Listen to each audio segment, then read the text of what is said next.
మన హిందూ సాంప్రదాయంలో చాలా పండుగలున్నాయి. కానీ మహాశివరాత్రికి ఉండే క్రేజ్, ఆ వైబ్రేషన్స్ వేరేనే చెప్పాలి. ఆ రోజంతా ఎక్కడ చూసినా శివమయమే. అంతేకాదు ఏ పండగ రోజుల్లో లేని పవర్ ఈ శివరాత్రికే ఉంటుంది. అందుకే ఆ రాత్రి చేసే జాగారంకి అంత ప్రత్యేకత ఉంటుంది. అయితే చాలా వరకి ఎవరికి ఈ శివరాత్రి గురించి, ఈ పండగ వెనక ఉన్న అసలు కథ గురించి పెద్దగా తెలియదనే చెప్పాలి. కాబట్టి ఇప్పుడు ఈ శివరాత్రి పూర్తి కథ గురించి, అలాగే ఆ రోజు రాత్రికి ఎందుకంత శక్తి ఉంటుంది, ఇంతకీ శివ పార్వతుల పెళ్లి వెనక ఉన్న రహస్యం ఏంటి అనే విషయాలు కూడా ఈ వీడియోలో మనం తెలుసుకుందాం. ఫ్రెండ్స్, మీరు ఆ మహాదేవుడి భక్తులైతే ఈ వీడియోని చివరి వరకు అస్సలు మిస్ అవ్వకండి. ఎందుకంటే ఇందులో మీకు తెలియని చాలా అద్భుతమైన కథలున్నాయి. కాబట్టి వీడియోకి లైక్ చేసి ఓం నమ శివాయ అని కామెంట్స్లో ఆ శివయ్యని స్మరించండి. ఆయన ఆశీస్సులు మీకెప్పుడూ ఉంటాయి.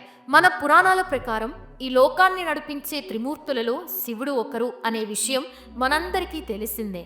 ఆయన ఎప్పుడూ కైలాస పర్వతం మీద ధ్యానం చేస్తూ చాలా ప్రశాంతంగా ఉంటూ భక్తులకి తోడుగా ఉంటారు. అయితే ఈ శివరాత్రి వెనుక ఒక అందమైన ప్రేమ కథ ఉంది. అదేంటంటే, హిమవంతుడు అనే రాజు కైలాసానికి దగ్గరలో ఉండేవాడు. ఆయనకి పార్వతీదేవి అనే కూతురు పుట్టింది. పార్వతీదేవి చిన్నప్పటి నుంచే చాలా తెలివైనది. అంతేకాకుండా ఆమెకి శివుడంటే పిచ్చి భక్తి. ఎప్పటికైనా ఆ శివుడినే పెళ్లి చేసుకోవాలని ఆమె గట్టిగా నిర్ణయం తీసుకుంటది. కానీ ఇక్కడే ఒక చిన్న ట్విస్ట్ ఉంది. అదేంటంటే, హిమవంతుడికి తన కూతురుని ఒక యోగికిచ్చి పెళ్లి చేయడం అస్సలు ఇష్టం లేదన్నమాట. పైగా ఆ నారద మహర్షి వచ్చి చెప్పినా సరే ఆయన ఒప్పుకోడు. కానీ పార్వతీదేవి మాత్రం నేను శివుణ్ణే పెళ్లి చేసుకుంటాను అని మొండి పట్టు పట్టింది. దీంతో చేసేదేం లేక హిమవంతుడు ఆమెని శివుడి దగ్గరికి తీసుకెళ్లి సేవలు చేసుకునేందుకు అనుమతిస్తాడు. అదే సమయంలో తారకాసురుడు అనే రాక్షసుడు ఒక వింత వరాన్ని పొందుతాడు. అదేంటంటే, తనకి చావు అంటూ వస్తే అది కేవలం శివుడి కొడుకు చేతిలోనే జరగాలని కోరుకుంటాడనమాట. అప్పటికే శివుడు తన మొదటి భార్య సతీదేవి చనిపోయిన బాధలో ఉంటూ దేని మీద ధ్యాస పెట్టకుండా ధ్యానంలో ఉంటారు. మరి శివుడికి పెళ్లి జరగాలి, కొడుకు పుట్టాలంటే ఏం చేయాలి? అప్పుడు బ్రహ్మదేవుడు మన్మధుడిని పిలిచి శివుడి మీద ప్రేమ బాణాన్ని వేయమని చెప్తాడు. దీంతో మన్మధుడు తన భార్య రతీదేవితో కలిసి వెళ్లి శివుడి ధ్యానానికి భంగం కలిగిస్తాడు.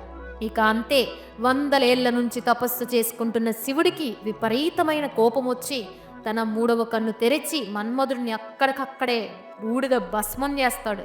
ఇక మన్మధుడు చనిపోయాక ఆయన భార్య రతీదేవి బాధతో ఆవేశంతో పార్వతిని చూసి నీ గర్భం నుండి ఏ బిడ్డ పుట్టడు అని ఒక శాపం ఇస్తుంది. ఇక రతీదేవి శాపానికి పార్వతీదేవి బాధపడుతూ ఉంటే శివుడు కనీసం ఆమె ముఖం కూడా చూడకుండా మళ్ళీ ధ్యానంలోకి వెళ్ళిపోతారు. అప్పుడు పార్వతికి ఒక విషయం అర్థమైంది. శివుడికి కేవలం సేవ చేస్తే సరిపోదు, కఠోరమైన తపస్సు చేయాలని అనుకుంటుంది. వెంటనే పార్వతీదేవి శృంగి తీర్థం అనే చోటకెళ్ళి అక్షరాల 60,000 సంవత్సరాల పాటు శివలింగం ముందు ఘోర తపస్సు చేస్తుంది. అప్పుడు శివుడు ఆమెను పరీక్షించాలని అనుకుంటాడు.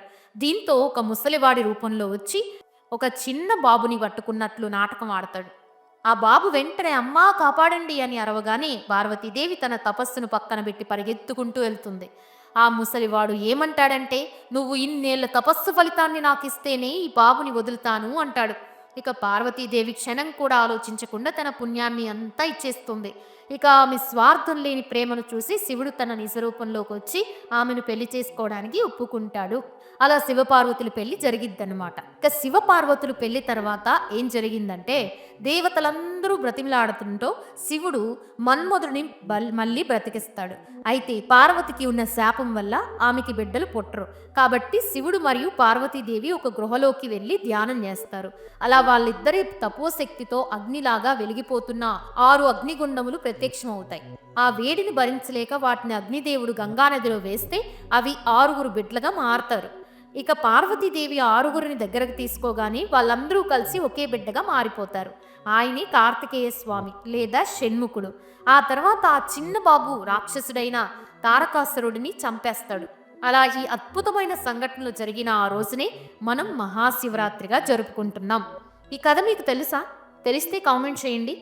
ఇదంతా ఇలా ఉంటే అసలు శివరాత్రులు ఎన్ని రకాలో తెలుసా? మన పురాణాల ప్రకారం అయితే 5 రకాలున్నాయి. అదేంటంటే, ప్రతిరోజు చేసే పూజ నిత్య శివరాత్రి, నెలకి 2 సార్లు చేసేది పక్ష శివరాత్రి, ప్రతి నెల వచ్చేది మాస శివరాత్రి. ఇక మనం ఘనంగా చేసుకునేది మహాశివరాత్రి. చివరిగా యోగులు తన యోగా మహాత్యంతో యోగ నిద్రకి ఉపక్రమించడానికి యోగా శివరాత్రి అంటారనమాట. ఇప్పుడు నేను చెప్పిన ఈ శివరాత్రుల రోజుల్లో శివుడికి అభిషేకం చేయడం, బిల్వ పత్రాలతో పూజించటం వల్ల చాలా మంచి జరుగుతుంది. ఎందుకంటే శివుడు అభిషేక ప్రియుడు. మీకు పెద్ద పెద్ద మంత్రాలు రాకపోయినా పర్లేదు, కేవలం మనస్ఫూర్తిగా ఒక చెంబు నీళ్లు శివలింగం మీద పోసినా ఆ కైలాసనాథుడు సంతోషంగా స్వీకరిస్తాడు. ఇక ఈ ఏడాది మహాశివరాత్రి ఫిబ్రవరి 15వ తేదీన ఆదివారం నాడు వస్తోంది.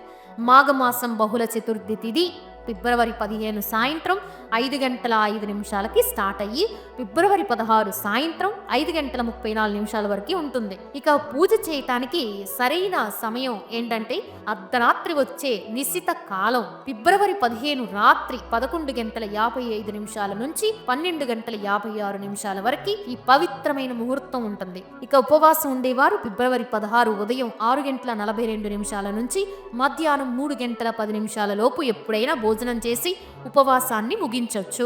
ఈ పీరియడ్ ని పారణ సమయం అని కూడా పిలుస్తారు.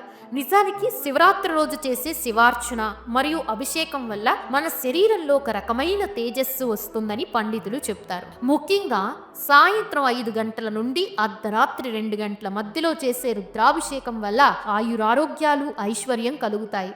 ఈ రాత్రి సమయం అనేది మోక్షం కోసం వెతికే వాళ్ళకి చాలా ముఖ్యమైనదని మన పెద్దలు చెప్తూ ఉంటారు. అందుకే చాలా మంది ఈ రోజంతా శివనామ స్మరణతో శివుడికి దగ్గరగా గడపాలని కోరుకుంటారు. అయితే శివరాత్రి రోజు జాగరణ చేయడం వల్ల ఎంత పవర్ ఉంటుందో చెప్పడానికి ఒక చిన్న స్టోరీ చెప్తా. పూర్వం ఒక వ్యక్తి ఎప్పుడు తాగుతూ తిరుగుతూ ఉండేవాడంట. ఒక శివరాత్రి రోజు ఆకలితో ఉండి తెలియకుండానే శివాలయంలో ఒక దీపం వెలిగించాడు. ఆ చిన్న పుణ్యం వల్ల అతను మరుసటి జన్మలో ఏకంగా కుబేరుడుగా పుట్టాడు. అంటే అర్థం చేసుకోండి, మనం తెలిసి చేసినా తెలియక చేసిన శివుడి భక్తి ఎప్పుడూ వేస్ట్ అవ్వదు. సాక్షాత్తు విష్ణుమూర్తి కూడా ప్రతి ఏటా 1008 పద్మాలతో శివుడిని పూజిస్తారంటే ఈ రోజు ఎంత స్పెషలో కదా.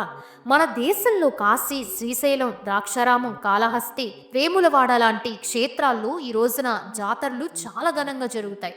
అక్కడ ఉన్న శివలింగాలు చాలా శక్తివంతమైనవని నమ్మకం. మీరు కనుక శివరాత్రి రోజున మనస్ఫూర్తిగా ఏదైనా కోరిక కోరుకుంటే అది తప్పకుండా తీరుతుందని పురాణాలు చెప్తున్నాయి. శివరాత్రి అంటే కేవలం జాగారం ఉండడమే కాదు, మనలోని అజ్ఞానాన్ని వదిలేసి జ్ఞానాన్ని పొందడం. శివ పార్వతులు పెళ్లి లోకానికి ఎలాగైతే మంచిని తెచ్చిందో మన భక్తి కూడా మన చుట్టూ ఉన్న వాళ్ళకి హెల్ప్ చేసేలా ఉండాలి. ఇక్కడ మనం ఇంకో విషయం కూడా గుర్తుంచుకోవాలి. శివుడిని పోలాశంకరుడు అని ఎందుకంటారో తెలుసా? ఆయనకి అలంకారాలు, ఆడంబరాలు అవసరం లేదు. అడవిలో దొరికే మారేడు దళాలు, కొంచెం గంగాజలం ఉంటే చాలు, ఆయన మనల్ని అనుగ్రహిస్తాడు. అందుకే శివరాత్రి రోజున ఈ బిల్వార్చనకి ఇంత ఇంపార్టెంట్ ఉంది. అలాగే రాత్రంతా చేసే అభిషేకాలు మన మనసుని ప్రశాంతంగా మారుస్తాయి. సో ఫ్రెండ్స్, ఇది మహాశివరాత్రి వెనుక ఉన్న అసలైన కథ మరియు 2026 విశేషాలు. ఈ వీడియో మీకు కనుక నచ్చితే కామెంట్లో ఓం నమ శివాయ, ఆ శివరాత్రి మీకు అందరికీ శివరాత్రి శుభాకాంక్షలు. మీరు శివరాత్రి రోజు ఏం చేస్తారు? ఉపవాసం ఉంటారా లేక కేవలం గుడికెళ్ళి వస్తారా? మాతో షేర్ చేసుకోండి.